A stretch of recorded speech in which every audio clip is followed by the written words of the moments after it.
Bon, bah bonjour à tous. Aujourd'hui, mon caméraman a pris sa petite journée de congé. Donc, je vais essayer de me filmer, hein.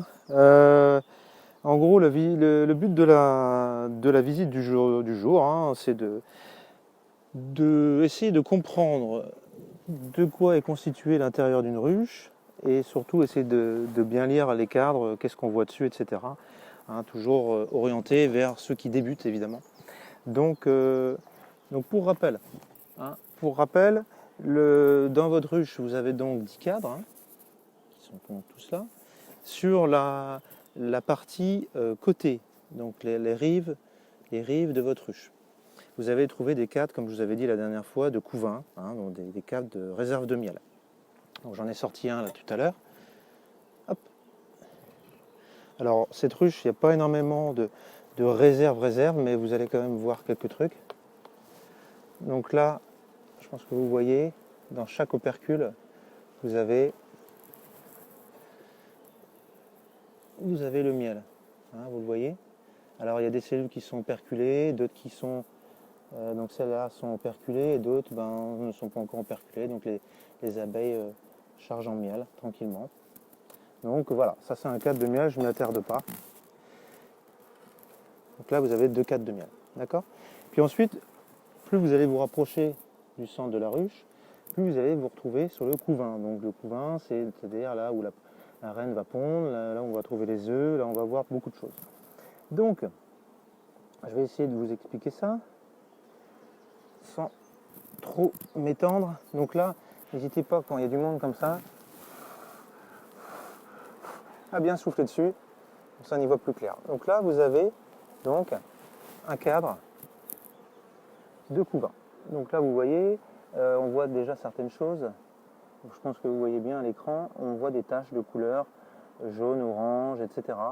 Ça, c'est donc du pollen. Hein. Donc quand l'abeille va sortir de sa ruche, qu'elle va aller butiner 200-300 fleurs avant de revenir, elle va accumuler des espèces de peloches, donc de pollen au niveau de brosses qu'elle a au niveau de ses pattes, et elle va venir mettre ce pollen dans les alvéoles, et ce pollen va servir de réserve tout simplement pour les larves. Hein. Voilà, donc c'est de la réserve, c'est bourré de protéines.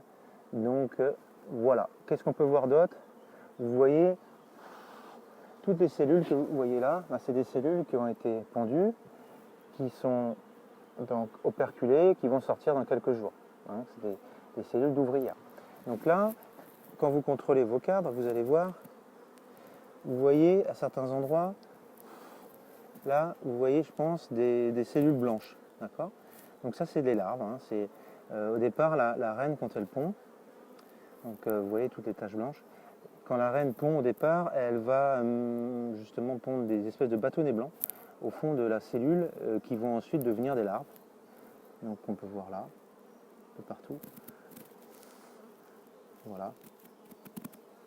On les voit bien là. Et qui ensuite, donc ces cellules-là qui contiennent les larves vont être operculées et vont sortir dans quelques jours. Donc là on voit un beau couvain, on revoit ici pareil des cellules œufs, d'accord. Alors à certains endroits vous pouvez voir, il y a des cellules un peu bombées, un petit peu bombées, un peu plus grosses que les autres, comme ici par exemple, dans le coin du cadre, vous les voyez. Donc là, vous voyez, c'est des cellules mâles. Voilà, donc c'est des cellules mâles qui sont un petit peu plus grosses que les autres.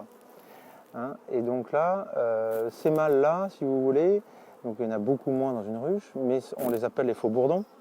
Et donc ces faux bourdons, clairement, eux, ils ont un rôle très important dans la ruche. Ils vont féconder la reine. D'accord. Alors après, il faut savoir quand même qu'ils n'ont pas de rôle autrement hyper important à part ça. C'est-à-dire qu'ils vont manger pas mal, mais à part ça, ils ne vont pas aller... ils ramènent pas de nectar, ils ramènent pas de pollen. Voilà. Il faut savoir aussi qu'ils n'ont pas de dard, ils ne piquent pas, hein, les mâles. On va essayer de vous en montrer un. Alors c'est vrai qu'avec mon téléphone, c'est pas facile, mais je vais essayer de vous en montrer. Voilà, donc il faut savoir qu'une abeille, autrement, elle a un cycle de 45 jours à peu près. Hein, contrairement à une... C'est-à-dire qu'au bout de 45 jours, elle va mourir. une reine, elle va vivre 4 ans, 5 ans. Voilà, donc là pareil, vous pouvez voir un certain nombre de choses. On retrouve encore,